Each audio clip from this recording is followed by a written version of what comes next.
സുഹൃത്തുക്കളെ അതിസുന്ദരമായൊരു ചെടിയാട്ടോ ഞങ്ങൾ വേണ്ട. മൂന്നെണ്ണം ഒരുമിച്ച് നിൽക്കണുണ്ട്. ഇപ്പോൾ വെറുതെ ഒന്ന് എടുക്കാൻ തോന്നി. നല്ല ഭംഗിയുള്ള ചെടിയാട്ടോ. അതിൻ്റെ ഒരു പച്ചപ്പ് നോക്കൂ കേട്ടോ, നല്ല സ്റ്റൈലിഷ് അതിൻ്റെ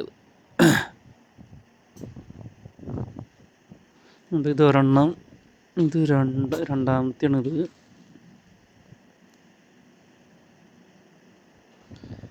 മൂന്നാമത്തെ ചെടി. നല്ല ഭംഗിയുണ്ട് കേട്ടോ. അത്യാവശ്യം വിലയൊക്കെ ഉണ്ടെന്ന് തോന്നുന്നു.